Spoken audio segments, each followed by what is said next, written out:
নমস্কার। এটি মূলত আমাদের সবার মন্দিরের একসাথে একটি ছোটোখাটো ভোগের আয়োজন করা হয়। যেহেতু কার্তিক মাস, পুরো মাস সবাই একসাথে নাম কীর্তন শ্রবণ করেছে, তার জন্য দুপুরবেলা ভোগের আয়োজন আর সামান্য পরিমাণে প্রসাদের আয়োজন করা হয়। তো সবাই দুপুর নাম কীর্তন শ্রবণ করেন, ভোগ আরতি করে, আর অন্য পাশে প্রসাদের আয়োজন চলে।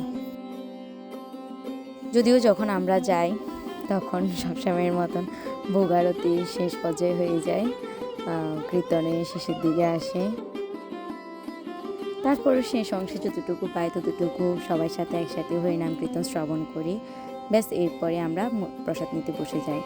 শুরুতে হচ্ছে যে পূজাতে যে ফল প্রসাদ দেয়, সেই প্রসাদগুলো দেয় সবাইকে এক এক করে।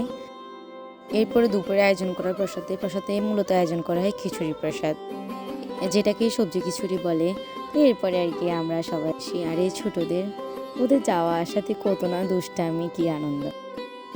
আর যেহেতু রবিবার ছিল, সেহেতু আমাদের বাড়িতে প্রত্যেক রবিবারে হরিবাসর হয়, সেজন্য আজকে হচ্ছে যে আমাদের ঘরে, তাই মা প্রসাদগুলোর আয়োজন করে। প্রসাদে বেশি আয়োজন কিছু হয়নি, সামান্য পরিমাণে সুচি আর কিছু ভুট্টা ভাজি করা হয়।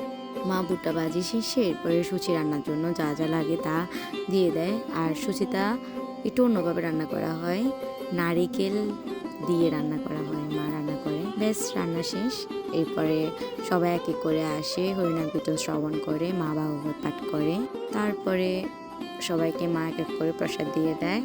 প্রসাদ আয়োজন করা হয়, বললাম না, সুচি, তারপর কিছু ভুট্টা ভাজি আর সামান্য পরিমাণে ফল প্রসাদ।